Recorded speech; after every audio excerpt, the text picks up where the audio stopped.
Salibonani bathandekayo, nxa singena kusifundo sethu sesibili sale ikota okhuluma lani umfundisi uJim Lilo. Ngilabangane engizathanda bana lawo baziveze. Mahla bezulu sithanda ukulibingelela lonke kuzo zonke izindawo sihlangana kusifundo sanamhlanje okhuluma lani nguElder uClein Osimaphosa. Salibonani bathandekayo indawana ngendawo, siyabonga njalo ukuhlangana kusifundo sakuliviki. Mina nguMrs Siboneni Mhlanga. Salibonani sithandwa zezulu ngegama lenkosi. Asithanda ukubonga umlimo njalo sesihlanganisile kule ilesson okhulumayo nguSithembi Nkosithembe Elihle Sivanda sicimezeni sikhulekeni. Babotho sezilumdala izulu lomhlaba, sithanda ukubonga somandla isipho sempilo siphasona imihla imihla. Mlima sizathu siqalise le ilesson sinxusa umoya ongcwele uNkulunkulu ukuthi abe lathi usingathe uNkulunkulu konke sathi sikukhulume kube kuvela ngakuwe. Khulenseme igama lakho. Amen. Amen. Amen. Ngithemba abalaleli basebeyikhanuka lelo gama ethi sithandwa zezulu. Yabonga. Siyakwamukela isifundo salamhlanje. Namhlanje bathandekayo sikhangela usuku olulodwa kumbe usuku lomsebenzi kaKristu. Usuku lomsebenzi kaKristu. Akukucabangi ukuthi ukwanikwa ithuba lokuthi ukuqede usuku olulodwa loKristu. Ubone ukuthi uhamba ngapho usebenza njani, la lokhu landela lapha ubone ungezwa njani. Just in general ubona ungezwa njani nje, angangena esifundweni sethu. Yeah. Kuzindaba ezinhle mfundisi ukuthi unikwe iday kuyabe kungathi nxe bangikhiphe out ngithi mina ngezinye indlela baye bethe namhlanje uzagada indiza mtshina angaze ngiyigade. Uyabe lokhu uzibuza ukuthi yini lo ibona siyahlangana lomsindisi. So kuyabe kuyizindaba ezinhle ikakhulu nxa nanzelela ukuthi usuku olulodwa siyahlangana lomsindisi. Usiyasebenza la. Sisiyabonga abathandekayo. Nxa sikhale isifundo salamhlanje usuku lomsebenzi kaJesu Kristu. Ngizafuna sike sikhangele kuqala uMarko 1 ivesi ka1. Akusibalele uMarko 1 ivesi ka1. Verse 1. Uthi ukuqalisa kwevangeli ngoJesu Kristu indodana kaNkulunkulu. Ukuqalisa kwevangeli likaJesu Kristu indodana kabani? kaNkulunkulu. Kungenxa yani nxa ivesi lesi yaphambili ukuqalisa kwevangeli ithinta uvangeli phela utsho indaba ezinhle. Kungenxa yani kuzindaba ezinhle.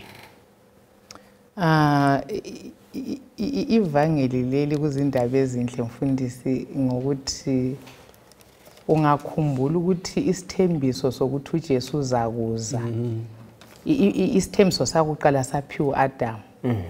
So la wasiqhubekisela phambili kuAbraham, abaprofeti babuya bakhuluma ngakho ukuthi kulesithembiso esisilindeleyo.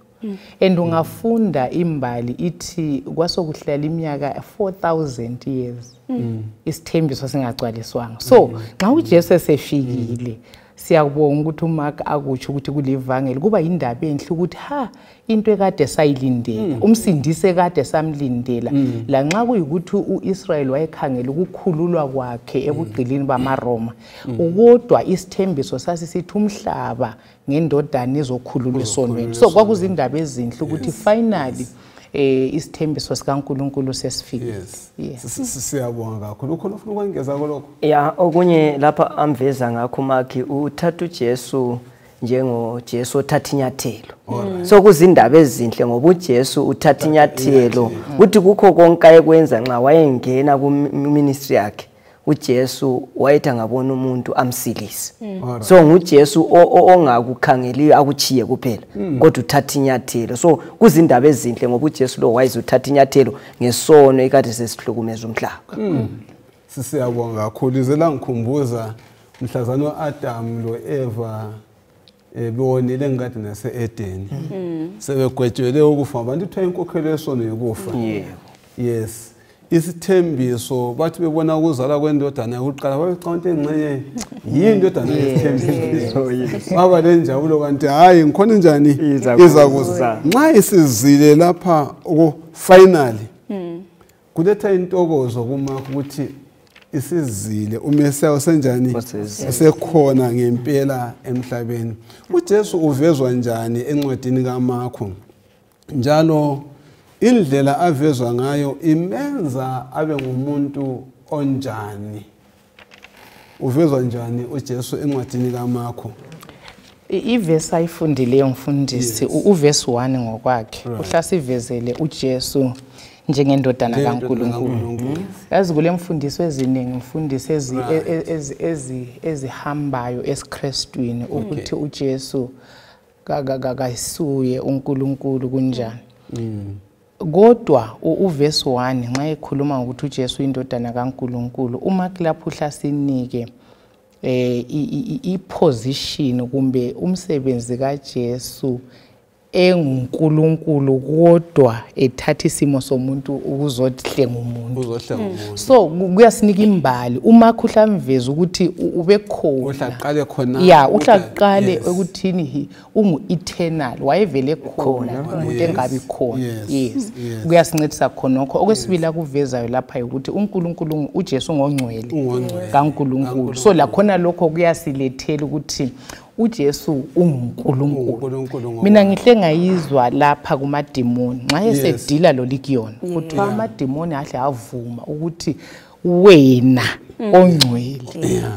So kuyasinika ukuthi umuntu engakabi khona amademoni la lo Jesu kulalapha babesazana khona. So kusubisele emuva embalini yobukhona bukaNkulunkulu lezingilosi lembali yonke silayo yokuwa kwezingilosi. So bayamazi uJesu ukuthi uNkulunkulu, yikho bembiza bethi ungongcwele kaNkulunkulu. Njalo uMark sivezela uJesu enguyozayo njengomchumayeli wevangeli, njengotitshala.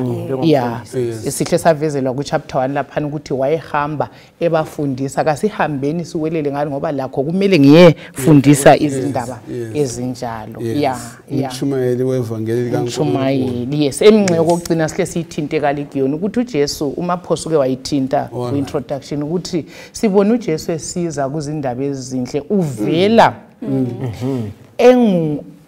engumkhululi. Andiyakhumbula ukuthi kuthiwa wathi efike esinagogeni ephiwa incwadi yokufunda wafunda uIsaiah 61 ukuzoveza ukuthi uhamba ngani la. uJesu kokuqala vele wahle wathelenda wahle wakhulula abantu emandleni kaSathane.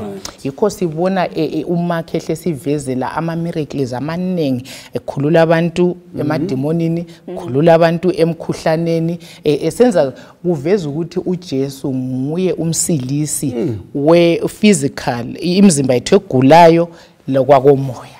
Yes. Kambe nxa sisizwa amazwi anje sikhangela impilo esiphila kayo lesikhathi kuyini esikufundayo okungasenza sithokoze sibe legunya sibe lamandla empilweni nxa sesizwe ukuthi weza kukhulula abantu. Asikhali ubona kathesi siphila impilo enjani. Kuyini esingakufumana kulesi sifundo ngoJesu Kristu lalokho akulandayo lapha emhlabeni? Engikutholayo mina lapha mfundisi ngezelela kade kukhulunywa ngumama laphana ukuthi ngiswela ibala lesindebele kodwa kuthiwa uJesu was omnipotent, meaning amandla wonke vele bengabe ayekuye. So uMark uvele wamveza uJesu njengoJesu olamandla ekuqaliseni. So levangeli leli nxa elichumayela lichunyelwa ngumuntu olani olamandla ethe sezile ezweni khathesi likhulumile ngemume esikuwo logcwele isono kangaka kanti vele sizasabani nxa uJesu esesimvezele nguMark kunguJesu olamandla. Yes. Okunye engikutholayo lapha ukuthi indaba evezwa nguJesu ukuthatha lokhu kumume esiphakathi kwawo. Yena uthatha inyathelo akamyekeli uLigion ephakathi kwenhlupho kuMark 5:19. Uthatha inyathelo lokuthi uLigion behlala emangcwabeni but sengumuntu ohlala ebantwini uhlathi hamba ngikhaya. Emomeni esikuwe ukuthi ngikhaya kakuchumayeleki ngoba bayakwazi ukuthi mina ngiyazonda umuntu olaka. But okungayenza ukuthi ngikhaya bazwisise ukuthi sengilodaba engathi mina olu-agent indaba esengiyiphethe ayisavuma ukuthi ngithule. So kumele ngiyikhulume ngikhaya kusukisela kubomakhelwane bahle bakwazi ukuthi indaba engingayo la ngayisondaba zami but indaba kaJesu osilisayo. So yikho sikutholayo lapha ukuthi emomeni esesiphila kiwo kathesi sokufunakala sithatha inyathelo. Singabona abantu beku-drug bebusy ngezidakamizwa sibancedise ukuthi hayi kuyachiyeka singaya kuJesu but kudinga amandla uzesikhulula ngana besitsho umyo. Okay, esangivulela uMark 1:14 uzabuya abale lo verse 21 abuye abale lo verse 28. Babathandekayo, kuleli viki sawukhangela kakhulu njalo kusesiqalile ubana sibone umsebenzi wakhe uJesu Kristu ngezindlela lezi ezilandelayo. Sizawukhangela umsebenzi kaJesu Kristu esebenza loyise, akazange asebenze yedwa. Usifundo saleli viki. Okwesibili sakukhangela kuleli iviki lo hambo lwakhe esuka eCapernaum lakulo lonke elaseGalile. Lesikhala lempilo yakhe yomthandazo. Ngathi sifunde kakhulu ngemithandazo, impilo yakhe yomthandazo. Sibone amandla akhe, sibone impi yokumelana lamadimoni. Konke lokho sakukhangela kulesi sifundo saleli iviki. Akungifundeleke uMark 1 verse 14, 21 no 28. Verse 14. Yes. uJohane esephoselwe entolongweni, uJesu waya eGalile ememeza izindaba ezinhle zikaNkulunkulu. Wathi, isikhathi sesifikile, umbuso kaNkulunkulu ususeduze. Phendukani likholwe izindaba ezinhle. 21. Baya eCapernaum, kwathi sekufike isabatha, uJesu waya esinagogini waqalisa ukufundisa. 28. Futhi ulaya imimoya emibi imlalele. Izindaba ngaye zamemetheka ngokuphangisa kuwo wonke umango waseGalile. Ngizama ukwana sikhangele lapha ukuthi ngithe mina sakhala lezi zinto ezimbalwa ukuthi uJesu wayesebenza njani loyise. Amavesi la asanda ukubalwa kathesi uMark 1 verse 14 no 21 no 28 aveza ukubana wasebenzelana njani loyise kulempawu bani zevangeli, kuyini sibisibili okumqoka emsebenzini wakhe uJesu Kristu. Nxa bese walalela amavesi engunanzelelayo kuverse 14 la. Right. uJesu kabuyi levangeli labantu, uza levangeli kaNkulunkulu. So kona lokho kuhle kusivezele ukuthi amandla la ayelawo ayengayisiwakhe yedwa, kodwa wayehamba lobani loNkulunkulu. Okungangathi lathi namhlanje ukuthi nxa sisiye evangelini asithi sokuphenduka abantu, udumo kalungabuyi kimi, kumele luye kuNkulunkulu. Ngaso siya kuverse 28 ngithintwa lapho ukuthi udumo lwakhe lwanda kulo lonke laseGalile. Ngezinye indlela udumo kakumelanga lubuye emuntwini, kumele lwande emhlabeni, kumbe abantu bathi ngempela uThixo ukusebenzisile.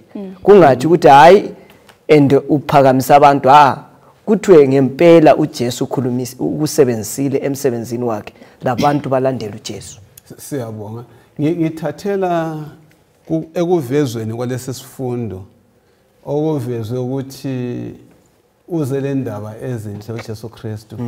Usechilo okamaphosa lapha ukuthi leli livangeli likayise kusitshelane phakathi kobudlelwano bukayise lendodana. Nxa silale ukuthi uze levangeli, leli vangeli futhi likabani likayise, kusitshelane ukuthi lindaba yokukhululwa komhlaba isetshenziswa nguJesu yedwa yini kumbe basebenza bendawonye.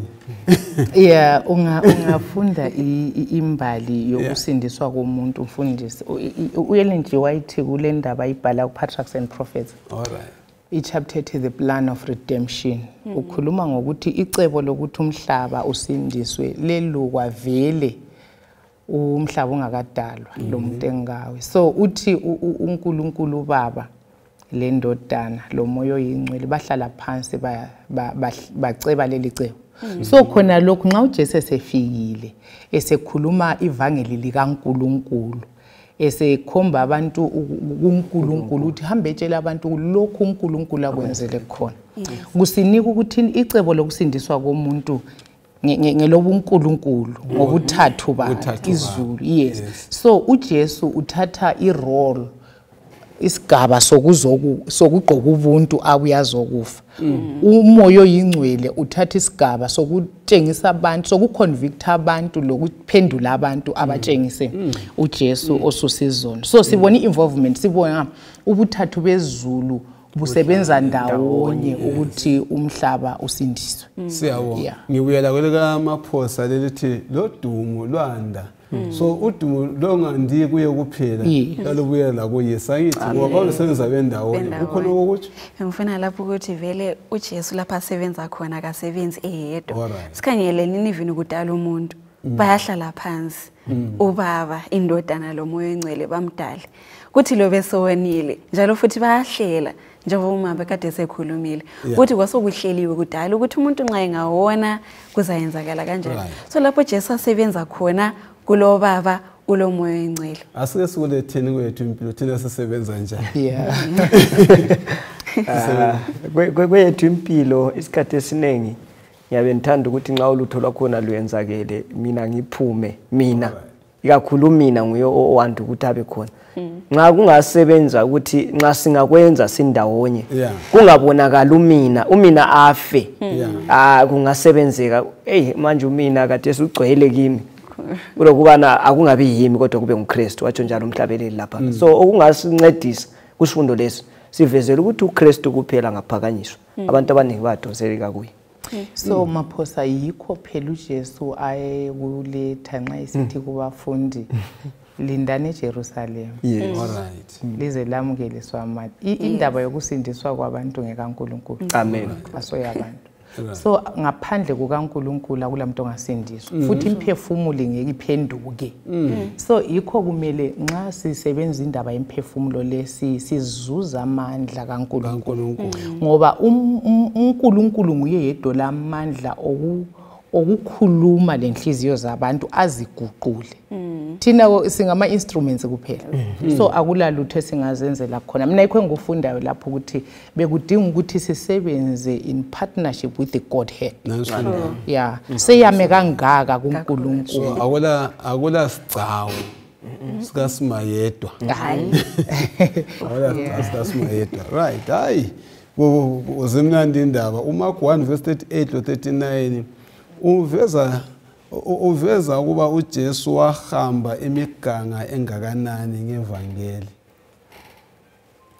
verse 38 uJesu waphendula wathi kasiyeni kwenye indawo emizini eseduze ukuze ngiyochumayela lakhona yikho engikulandileyo kanjalo walibhoda lonke elaseGalile echumayela emasinagogini abo njalo ekhupha amademoni amen lapha kunye sekufundayo kusikhuthazani ngothumo lwethu njengalokho sibona uJesu yena wahamba indawo ngezindawo esikuthola lapha mfundisi ukuthi thina sile ndawo lapha esithi lapha kasingeni siyakhetha abantu kodwa uJesu lapha esikufundiswa thina namhlanje ukuthi imisimhlanga kakulandlo kumele isale eCoutpark omunye kwathi yena umakhelwane umngane yamkhetha makhelwane ngeke umkhethe so uJesu lapha sithole ngela nketha umngane yamkhetha yes ngeke umkhethe so sithola uJesu lamandla la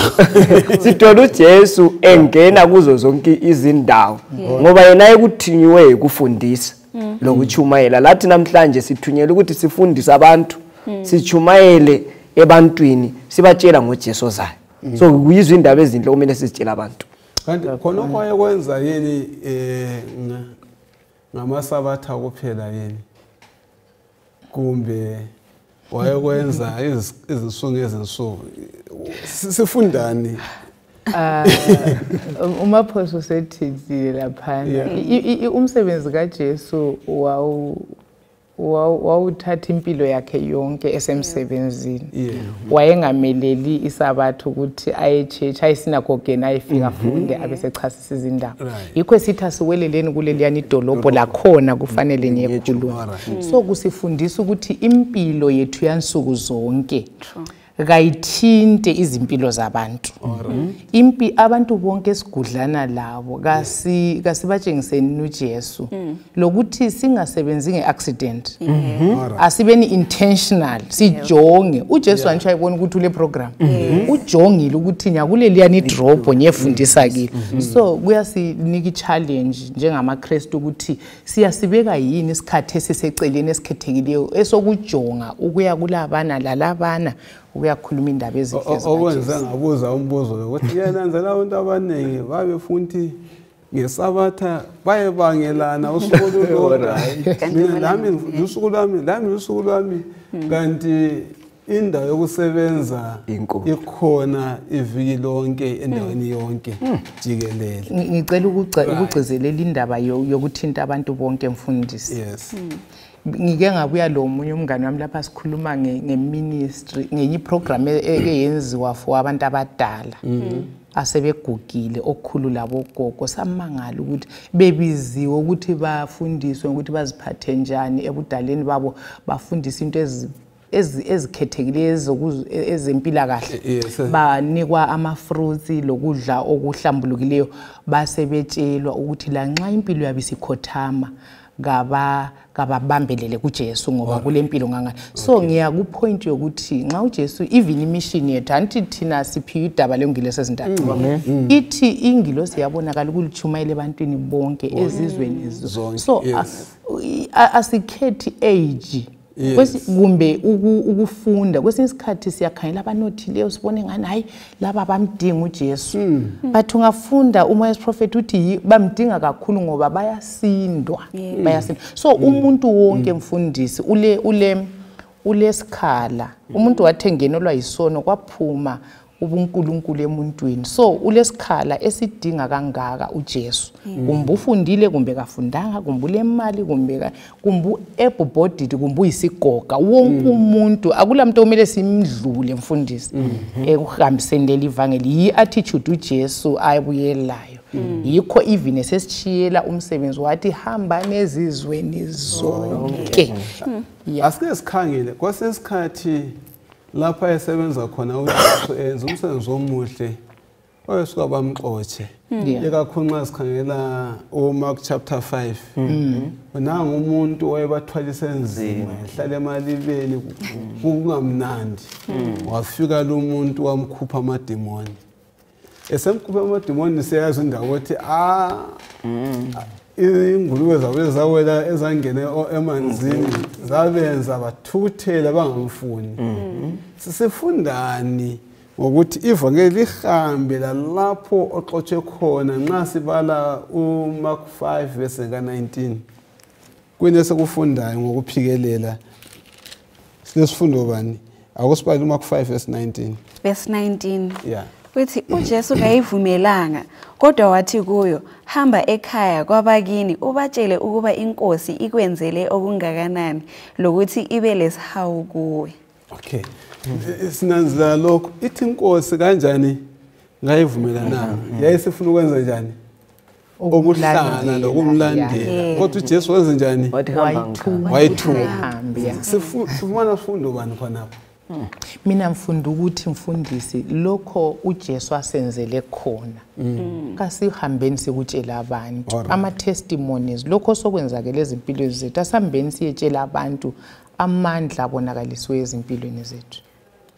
Okunye engikutholayo lapha mina mfundisi ukuthi nxa uJesu sithi ungahlali kimi hamba, anti utshela lo muntu loba ngumsabatha ngeSaturday kuphela ukuthi hayi ungahlali kimi kuphela, anti kodwa bakhona abanye abantu abanjani. Indlela uthwena ukuba ngumlandeli kaJesu Kristu asikuthi ngihlale phansi lalela intshumayelo, uhlale lisulalele kuphela mfundisi, hayi hamba yikho engikutshoyo. So yikho sithi lapha njani hamba, futhi nxa sithi hamba uthi hamba uye ngapi?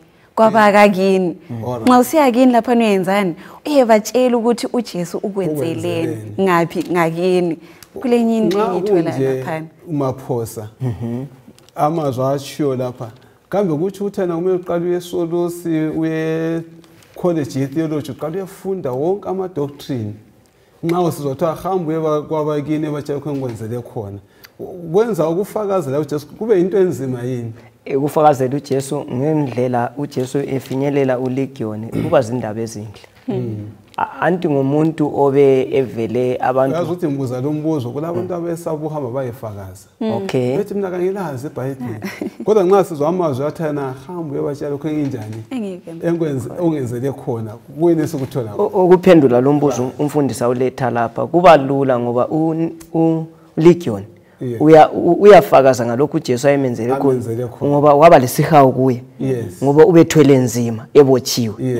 wathi uJesu sithola ekhulula so kithi kubabukeli labalaleli Yeah. kulula ukuthi siyefakazela uJesu ngoba ngifakaza ngalokho mina angenzele khona Yeah. anti mina yimi kade ngigula kodwa sengisilisiwe yimi kumele phela ngiyetshela abantu lokhu uJesu kanjani angenzele khona nxa ukuthi kwalaliswe esibhedlela kumbe kusempilo usuvukile sokulula ukuthi awusatshoni ukuthi hayi ukufakazela uJesu kumele ngiyesothi ngiyefunda ufakazela uJesu ngalokho ukukusilisa kwenzele khona kube yibufakazi kwabanye abantu.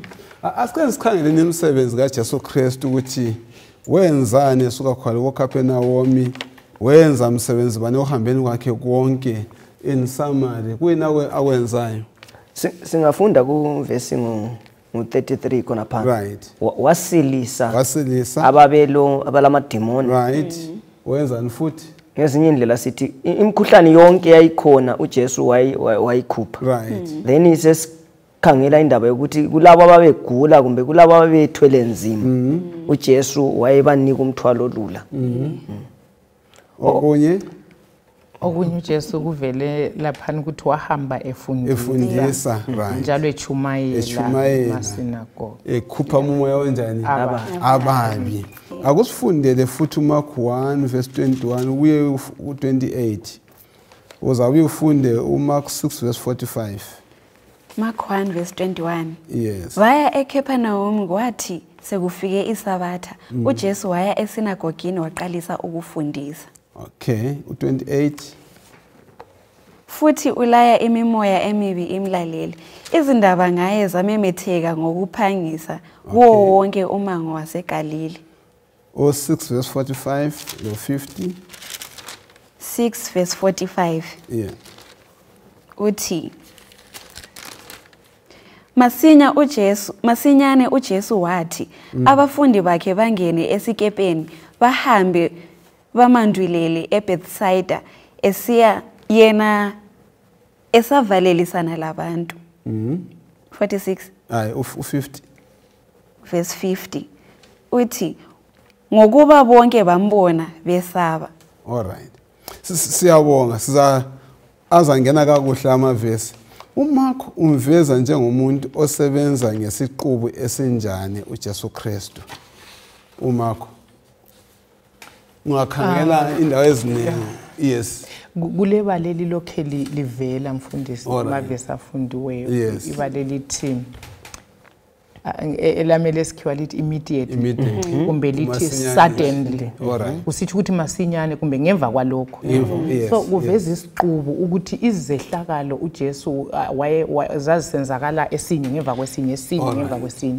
So ngicabanga ukuthi iyo inye indlela mhlawumbe isiqubu lesesengilosi ebonakala iphapha emkhathini. So yindlela uJesu kuthwele ivangeli in motion, ivangeli limuva lihamba ligijima.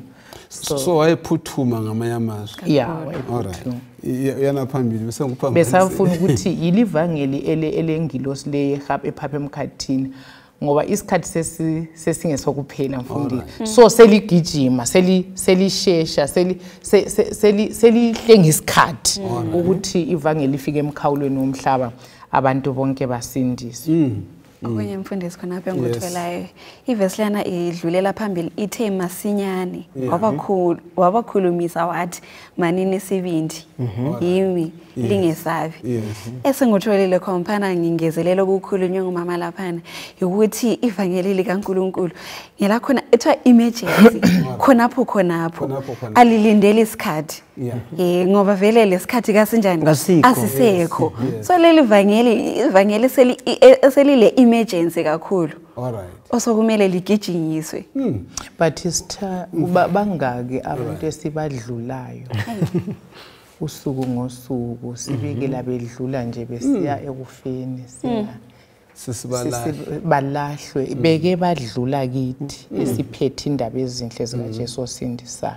Ngicabanga ukuthi lo mcabango mfundisi kumbe le ipoint iyasikhuthaza kakhulu ukuthi nxa uJesu wathi efika so kule minyaka ephosa 2000 anti ehambile nxa uJesu ngesikhathi lesiyana wayevele ephuthuma ephuthume engadlalisa ithuba esenza lokho next minute wenza lokho thina bekumele ukuthi khathi esingayivangeleli senzani ngayo ngayo sigijima kangakanani yes ngasigijima kunganani kuyanithathekisa ukuthi kusuka lokho sekulokhana sekulokhana uyaphuthuma lo muntu okungikhathazayo kumbe engaba lo mbuzo ngakho ukuthi nyanginanzelele empilweni lethu namhlanje ngoba lezi zinto eziningi suka lapha sisawenza khona suka lapha singijimela khona kule nto yangikhohlwe umthandazo akusifundele u135 sizwe ukuthi yena uJesu Kristu lokuphuthuma kwakhe okungaka kanti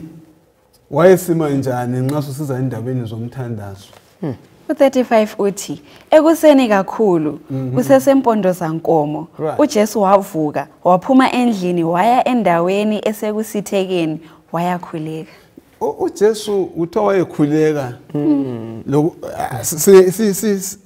lindaba siqhathanisa njani sibamba njani yesiqubu sakhe ngapha lemithandazo ya mfundisi lapha kule ndaba engathi izimpi zonke ziliwe emthandazweni ngoba sinanzelela ukuthi uJesu amathuba ayewathola lapha ayemaningi kodwa into endithintayo ukuthi ekuseni kakhulu akangeni phela emsebenzini kodwa kusesemnyama yena sevukele ukubana ayiqhumana lobaba ukuthi njengoba ngiza ngena phakathi komsebenzi lo mina ngingazibuza ngathi impilo yami nxa ngingayifaka ukuthi every day ngingakaphumi ngikhaya ngikhuleke ekuseni ngingandethi umzekeliso ukuthi nxa usiye emasimini uyalala ukwazi ukuthi amathuza akho wonke akhona ikhuba lenkabe ozazibopha zinjani zikhona so thina isikhathi esiningi siyagijima sigijimisa isikhathi kodwa singazange sacela kumnikazi wesikhathi so ungaye emasimini ungela khuba ungela hloko ufana lo muntu ongakhulekanga sigijimisa isikhathi yes singazange sanaka umnikazi wesikhathi yes so umnikazi wesikhathi nguJesu wayekhuleka so lathi ukuthi singene kulo msebenzi uKristu asesinike wona asibeni ngabantu bomthandazo ngize ngatholi indaba kaNehemiah uNehemiah waba indoda iyasebenzisa ithuba lomthandazo nxa into zaze zonakele so lathi kade izinto zikokha emhlabeni kumele sisebenzise umthandazo kakhulu kule challenge labafundisa ngiyithwelayo ukuthi okokuqala siqalise sakhuluma ukuthi uJesu lo nkulunkulu bamunye uJesu ongunkulunkulu uyavuka ekuseni ayothandaza mina umuntu engizalele esonweni kukangakanani phela ukuthi mina amandla engiwadingayo maningi kakhulu sibili ngizwe challenge ukuthi sibili uJesu wavuke ekuseni wayathandaza mina ekuseni ngiyawadinga amandla ukuthi ilanga liphele khathi siminister uNkulunkulu uthe hamba nini ngizahamba ngithini kuthiwe lapha nekuseni bavuka abalungisa amathulusi ngingelalo ithulusi ngoba umthandazo uzavela ungiqinise uza ngibonisa indlela okumele ngihambe ngayo kodwa nxa ngingela umthandazo lowo vele kuyahle kumoshakala yonke into kambe ngakukhona yini empilweni kaJesu Kristu okuqhakathekileyo ayephonga ukudumela nje kungela mthandazo esahlala namadimoni sekuphela kwempilo yakhe ngakukhona yini mina ngithe ngifunda isifundo lesi ngazibuza ukuthi lokho okutshiwo ngusitha ukuthi nxa uJesu engunkulunkulu yes wayizwa indingeko yokubambana lobaba emsebenzini kukanganani umuntu owileyo so umthandazo okwakuseza uJesu emthandazweni ngamandla ayewadinga ukumelana lesitha lesesiphakathi kwaso ngoba indaba yevangeli leyi izoveza uNkulunkulu uJesu uzoveza ukuthi uNkulunkulu ungubani ngoba uSathane ubuyile wacomba omnye umfanekiso ngoNkulunkulu so uJesu nxa efika lapho uzoveza ukuthi uNkulunkulu uluthando so uselakeni usempikiswaneni loSathane eyayisukele phezulu yikho eseyama kangaka kuNkulunkulu engakayihlangana labo Legion vele kwakumele azuza amandla okumelana lamadimoni mina ngeke ngacabanga mfundisi ukuthi ngicabanga ukuthi uJesu ethandaza enxele laba babemzonda bemcabangela ukumbulala babaye besalele so bengavuka ukuthi uSathane abanika amaplani amatsha ukuthi namhla siyasebenza njani uJesu dala ethe ezuza amandla. So kusinika ichallenge ukuthi thina vele nxa singasathandazanga siza kwehluleka vele emsebenzini. Ngike ngazibuza futhi ukuthi kungani amadimoni anga manifest kumbe engasithobeli. uJesu phela kuthiwa ethuja kuphela ligiyoni bahle bathi hayi siyakwazi usuzosichitha before time liyakuze so isikhathi ziyawazi siyasazi lesikhathi so thina ngiyakumphendula umfunguphendula umbuzo nothe kuyini uJesu akwenza waphonga ukudumela engazange athandaze. So uJesu vele esiyaqalisa usuku ungafunda eLearn wayithuthi uJesu impilo yakhe yayi between the mountain and the multitude. So waye engayi iscience yokusindisa abantu kumbe ukufinyelela abantu kumbe ukusebenza umuntu vele kuNkulunkulu yikho kumele lathi sizuza amandla. Ngikhangela lapha even ku final ku closing scenes zempilo yakho ukuthi amadimoni wonke esebiziwe ukuthi azonqoba la uJesu wama ngokuthandaza. But nxa ufuna ukubona ukuthi singa neglect ukuthandaza mfundisi siza kwehluleka. Khangela uPeter. uJesu ngesikhathi ethandaza eGetsemane uPeter labangani bakhe baqala and wayeqeda ukutshela uJesu phela ukuthi bonke bangakudela kodwa mina yeah mina mfunda ulutho lokuthi singavele siyekethisa ukuthandaza vele siyanqotshwa ngoba uPeter kuthiwa esuka lapho ukulala uJesu sethe vuka nsambelini kuthiwa nguye wathi kwabanye bakhasibaleke nini wahle wesaba vele ungehlile ukuthi ungekela ukuthandaza uzakwesaba. Impilo esiphakathi kwayibifina abantu abalwa ngokuthandaza la ngokufundile. So ngithola ukuthi uJesu sizamlandela even from a distance uyabe sebucwadlanele lendlela singasayiboni ngoba uPeter even selandela uJesu esiyathonisiswa kuthiwa wayelandela bucwadlana ngendaba yokuthi ngesikhathi kufanele akhuleke uPeter walala. So kuyi-challenge kithi balalela ukuthi asiceleni amandla okukhuleka asikhulekeni amandla okukhuleka ngoba mfundisi mina sengabona ukuthi kwesisikhathi siyathi hayi kumele sikhuleka but still asithandazi ngoba mina ngicabanga ukuthi uSathane uyawazi amandla khona emthandazweni. Yikho uSamuel Chadwick uthi the one object of the devil is to keep Christians from praying. Uthi uSathane injongo yakhe awubagcina and uyakwazi mfundisi ukuthi ezilonke singakhulekanga umkhuba kuphela. Kwesikhathi nxa kuyikukhuleka kuyaluza iminingi singasabambana ngalezulu. So uSathane into yokuthandaza kayifuni ngoba yiyo enqobayo. So asikhuleke nini ukuthi uNkulunkulu asinika amandla okukhuleka ukuze sinqobe phakathi kwempilo. Siyabonga amazwi aqhakathekile labathandi kabana sibe ngabomthandazo. Mbonani futhi lesi sizathu uJesu sebuyela ayindi uthena isiphetho sempilo yakhe waqina futhi kanjani ngomthandazo evuka emathuneni amazwi okuqala akhuluma labafundi bakhe uthi thasebebuthene wathi lindani lingasuki eJerusalema lizelangeliswe ini amandla isithembiso sikababa balinda kanjani ngomthandazo. Yes sikhuluma ngamandla ubana wazuza amandla uJesu Kristu ngaphi emthandazweni. Akungifundele uMark 1 verse 22. Mark 1 verse 22. Abantu bamangaliswa yikufundisa kwakhe ngoba wayefundisa njengomuntu ololwazi hathi njengabafundisi bomthetho.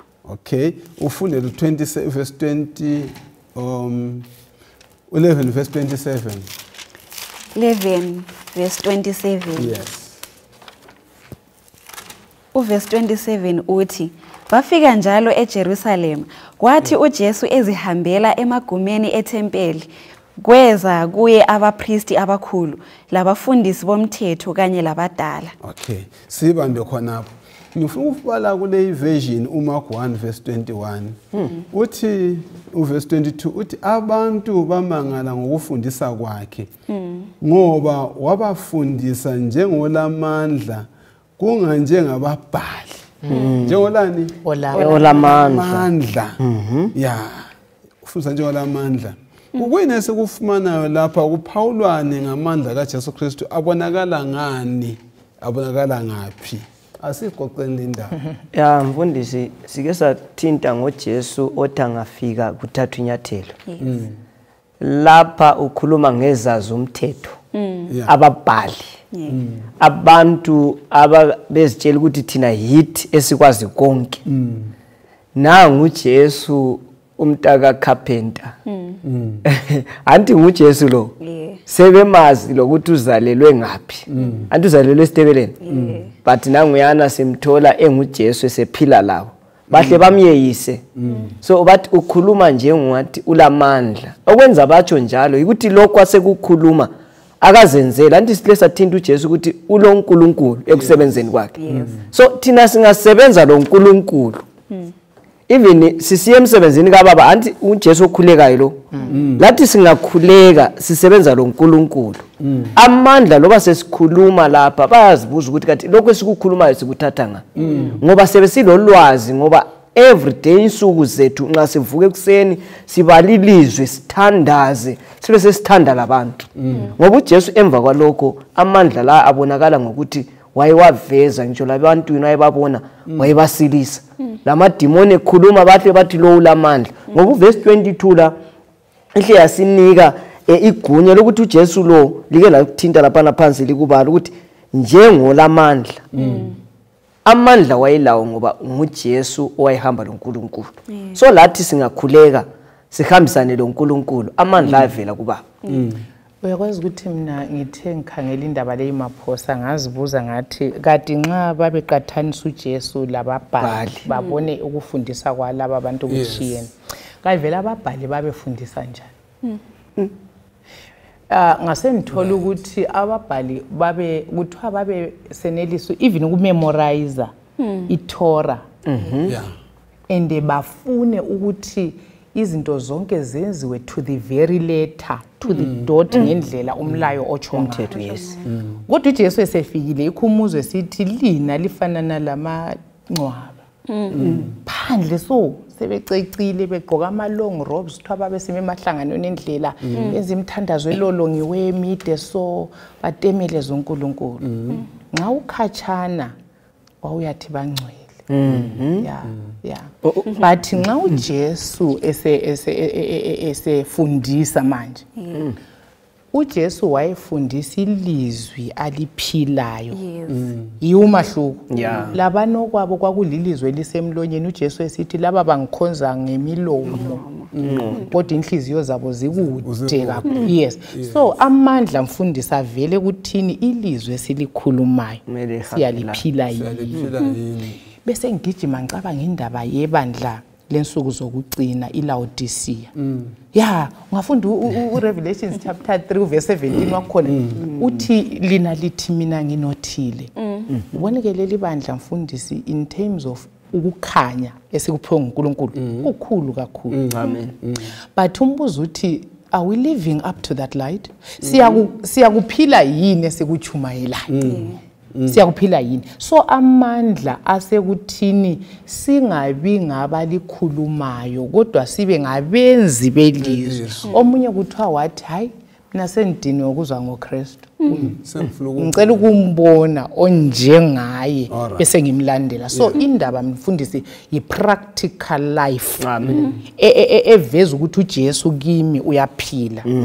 So yikho kulamandla kulendonsela. Bese ngicabanga ukuthi eyami impilo vele iyadonsela abantu yini kuJesu. Izihlobo zami zilokho ezingakholwa abangani bami kabamlandeli. Omakhelwane bami abanilandeli siya kuJesu lo. But uJesu nxa wayehamba kuthiwa wayengani uyimagnet. Abantu ixuku esuka lapha equme siyalela liyabe limlandela. So impilo ephila ngokwelizwi kaNkulunkulu ilela amandla endonsela. uJohane ngo5 verse 29 sefika u42 umveza njani waveza njani amandla kaJesu Kristu nxa wayekhuluma labafundi bakhe nje lababhali labalokhozenini ebaveza ukuthi bayabala imbhalo qanti impilo enjani isembhalweni waveza njani uJesu Kristu kuleli verse.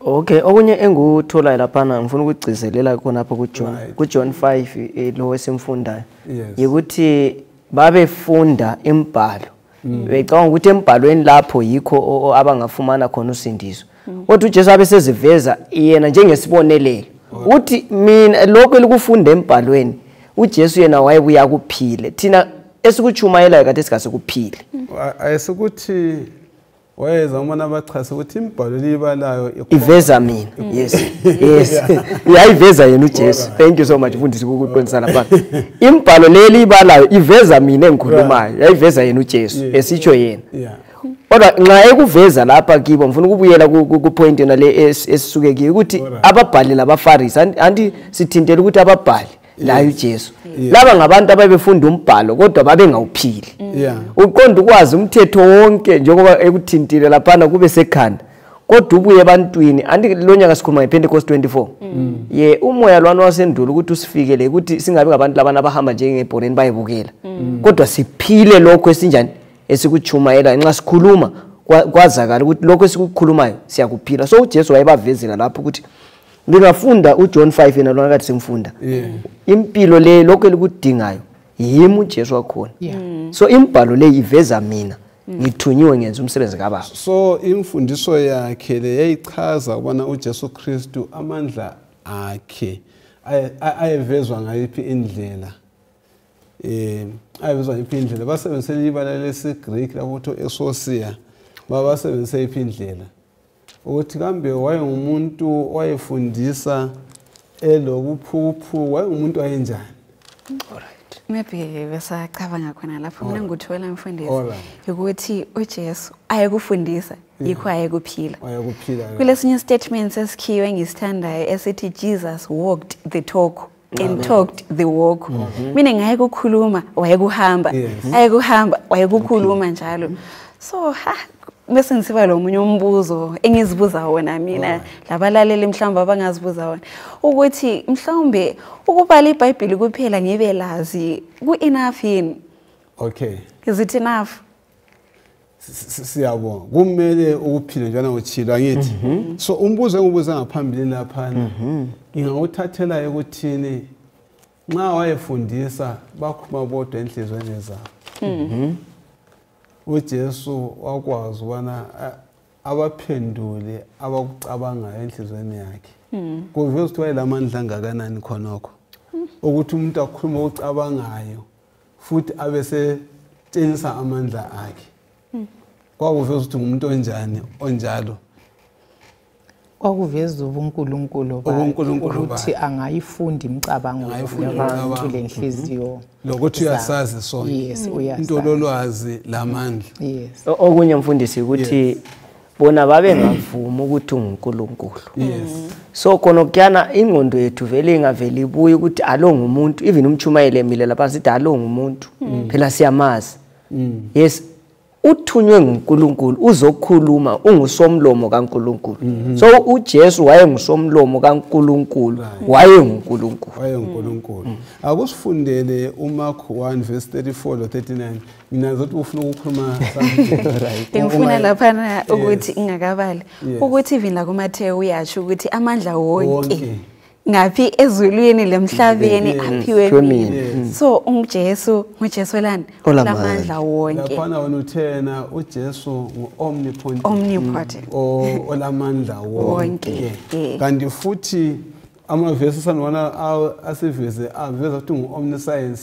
ngomuntu lolwazi njani lonke yes akusibaleleke uMarko 1 verse 34 lo 39 verse 34 yes uJesu wasilisa abanengi ababelezifo ezehlukeneyo njalo wakhupha amadimoni amaningi kodwa kaze awavumela amadimoni ukuthi akhulume ngoba ayemazi ukuthi ungubani nansinda kaze awavumela ukuthi akhulume ngoba enjani ayemazi ukuthi ungubani asike sikhangele lapha sikhangela ababhali labaFarisi bona kabamazi ukuthi ungubani kude sokuthola kona ebindana lamadimoni wayemelana lawo njani abizwa ngokuba anjani amadimoni ayemabi moya onjani emibi insasekho aphound nxa amadimoni ayemazi abaFarisi abascribe thina kuyini sikufunda kulokho mina ngifunda ukuthi isono siyembesa umuntu babembeswe isono bavumela ukuthi usathane abasebenzisi yikho sibona sebesedlulwa ngamadimoni lapho ukuthi uJesu babemazi but uMark uyafithizela kakhulu umfundisi i-encounter kaJesu lemimoya emibi and khona lokho kusifundisa ngoba ngavela i-first miracle yokuqala uJesu ayenzayo ngekukhulula uLegion ngokukhulula indoda liyana emoyeni emibandi ngicabanga ukuthi i-first point of call yakhe kwakumele ayedeclare ukuthola amandla phakathi kwakhe lesitha so sifunda izifundo ezintathu engizidobhileyo laphana ziveza ukuthi ububi sihle sibubone vele busiba khona ekuqaleni komsebenzi kaJesu and number 2 mina ngufundileyo ukuthi amadimoni uJesu ayamazi lokuthi ungubani lokuthi ulamandla anganani khona lokho kuyasincedisa ukuzwisisa ukuthi uJesu nguNkulunkulu kusinika imbali yana esike sayithinta ukuthi emuva ngalezulwini kwaba le encounter uJesu lemimoya kwaba khona impezulwini then okwesithathu mfundisi mfunda ukuthi imimoya le emibi ayilamandla phezulu kaNkulunkulu imimoya le yizidalwa so amandla wonke amadimoni ngamandla omnyama angaphansi kwenyawo zikaNkulunkulu yikho sibona uJesu esenelisa ukuthi nkanye ngelizwi akhomande anqobe so kuyasivezela bese ngicabanga mfundisi lezi insuku indaba yamadimoni sirisurface kakhulu even amaKristu ase embrace into yamadimoni bephakathi ebandleni siyabe sithwele iBhayibheli kodwa sesiqiza izinto zakhona ngale sisenza imkhuba yakhona ngale koSathane mina ngibona ukuthi uSathane uselethe ifiye ukwesaba uselethe ukwesaba ebantwini and amadimoni ahlukuluza mfundisi ayagulisa ayabulala impilo zabantu zibe ngokunye but nginika abalaleli la isiqiniselo ukuthi amandla uJesu akade la izolo ehamba ngenyawo la awukukhuza umoya ababi bamlaleli ulawo angasikhulula laba sibotshwe ngamanga kanti uLegion kuthiwa yingaki mfundisi 6000 iLegion ingaki whatever number but yinamba enkulu endlusi zikaSathane ngama-1000 so utholele lesabekayo eleRoma lanxa kunjalo kulemimoya emibi enganane kuhleziyo amandla akhulula uLegion akhona ukuthi asikhulule lathi ngalona leli 2 kakhulu siyabonga useveze ubana egcineko konke amadimoni anqotshwa ngubani uKristu akumfundele uDaniel ngosevese ka14 sizwe ukuthi yena nxa simchasisa uphuma lani maqondana lamandla kaKristu maqondana lempi alalo Sathane Daniel 7 verse 14 yaphiwa amandla lobukhosi lamandla okubusa bonke abantu lezizwe zonke labantu bendimi zonke bamkhonza asike sicubungule ke leli verse sizwe ukuthi kanti vele lisifundisani ngala amandla aphiwayo aphiwa ubana abe phezukwane la phezukwane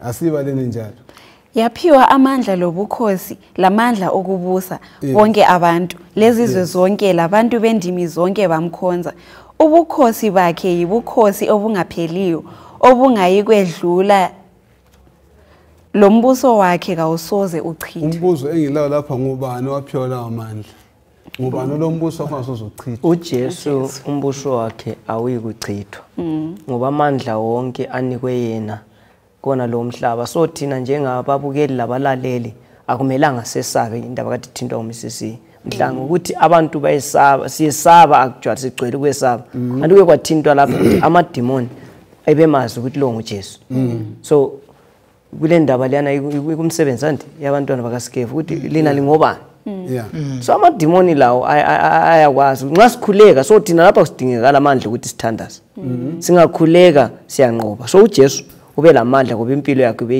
beyichitha ithuba esemthandazweni siyabonga ukhona lokho ukuthi ngaleli verse njalo Mina kunye ngutholile lapha namfundisi ukuthi uthiwa uJesu ulamandla okubusa. Lamandla phezu kwakho konke. Mina ngokuthi ngalesi sikhathi esiphila kiso, isikhathi sesono, lesikhathi esibuhlungu kangaka, akumela ngasesabe ngoba siyakwazi ukuthi umuntu esimkhonzayo elani ulamandla kakhulu. So ngeyindlela amandla amadimoni are limited. Amandla esilo are limited. Singaze senza abantu bonke basilandele basikhonze kodwa konke kuyaphela. uJesu finally uzawubusa yonke ini ingunaphakade. Siyabonga abathandekayo ngesifundo esingene phakathi kwaso esisikhuthaze kakhulu ngokuzwisisa indlela uJesu asebenza ngayo, esebenza lobani loyise angithi. Sananzela futhi ukuthi wayengakhethi indawo, wahamba sukela eKapernaum lawo lonke laseGalile futhi ehamba ukuphuthuma kunjani okukhulu. Sananzela ukuthi imisebenzi yalela uhamba konke lokho lanxa wayephuthuma kakhulu uJesu lo wayengadeli impilo yomthandazo. Okumele lathi siphile impilo enjani yomthandazo. Sananzela ukuthi kuko konke ngaphansi kwelanga wayesebenza ngamandla amakhulu. Ilizwi lakhe lalamandla. Yes. Sananzela kusifundo seviki elilandelayo elizayo kuzabe kuthinta ukuthi ababhali lamaSadducees babefundisa kakhulu amasiko abantu, babe ngasalandeli iTorah umbhalo waleso sikhathi ngesikhathi esifaneleyo, kodwa uJesu wema kuTorah njengalokho umbhalo onjani umisiwe. Lokho sikunanzelele futhi sananza ukuthi phakathi kwempilo amadimoni uJesu ungumnqobi. Singesabi imimoya yonke njani ikhona. Sengani uNkulunkulu ngasiphathisa abathandekayo. Siqine ekwazini ukubana usuku lokusebenza loKristu lusinika amandla angakanani. Sizakucela okamhlanga asikhulekele. Asicimezeni sithandazeni. Baba wethu oyingcwele okhona ekhaya ezulwini siyabonga indaba ezinhle zokuthi uJesu uzile ukuthi umhlaba ukhululwe emandleni esono. Sibonga ukuthi umbuso wakho ungumbuso oyakumi phakade kawe kudlula. Umbuso yonke esiyibona yomhlaba iza kuchithwa. Sibonga kakhulu icebo lesiphambano ukuthi wena wasithanda kangaka wasenzela lokho ekade singeke sizenzele khona. Siyabonga isifundo esesingene phakathi kwaso, sicela sesiqinise munye ngamunye. Usathane lemimoya emibi bayalwisana kakhulu lathi empilweni zethu, kugcwele imikhuhlane, kugcwele amadimoni, kugcwele konke ukukhathazeka, kodwa sikubonga ukuthi amandla wonke angakuwe. Sicela usinqobele indawana ngendawo sonke sizezwa sona lesi sifundo. Sicela ukuzuza isiphephelo kuJesu. Siyabonga, sicela usinike amandla okuma lawe ngoba yonke imibuso izadlula. Sicela ukuma lo mbuso oyakumi phakade. Sisize kikho konke ngayo uJesu oyinkosi. Amen. Amen.